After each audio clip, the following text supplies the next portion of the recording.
first 80 or 75, 80, I thought we deserved maybe more than a draw.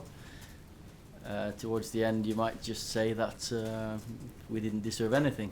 But then we've got a top goalkeeper, and he saved that 1 point for us. Yeah, we felt like we controlled the game. I think they had a spell, maybe second half, but other than that, I thought we controlled the game. There was a few nice chances that we maybe should have put away, but Marsh has done brilliant again with a couple. So we felt like on the balance of play, we probably deserved a little bit more, but it's a point to point.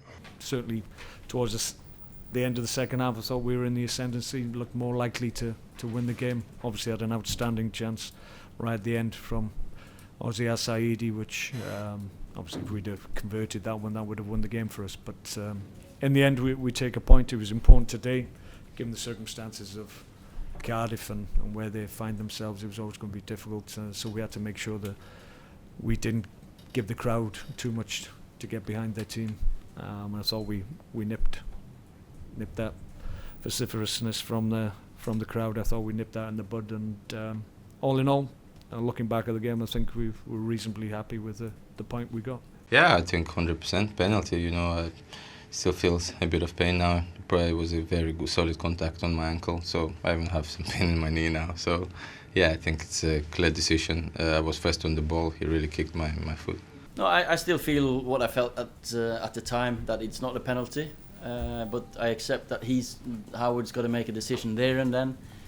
He hasn't got the advantage of all the replays that we have.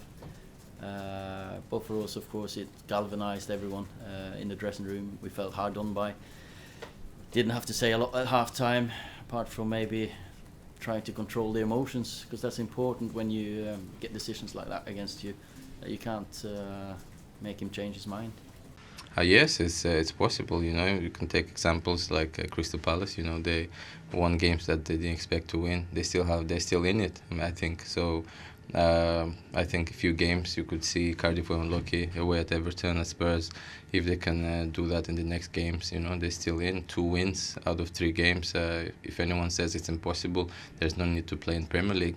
I think you go right to the wire, Paul, to be perfectly honest. I think it's a difficult situation, and obviously you wish them well.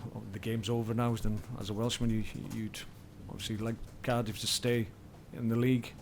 I think it's important for the club and the area, so I hope they do, but it's going to be difficult because there's a lot of teams making statements and trying to get out of similar situations that they find themselves in. So I think it'll go to the last weekend, to be perfectly honest. It's not ideal, we know that, but again, we didn't lose, and we've got 2 away games now that'll be huge for us. They felt hard done by, of course. They're out there. I hadn't the advantage of a replay, but they were there, very close to it, and they said, let's just make sure we use this to gain some momentum, get some energy, and the way we came out second half and put them under pressure, got the goal. Got the disallowed goal, got the crowd going. They were fantastic again. Some of my pals have said never heard such noise in a football stadium, and it was just what we wanted.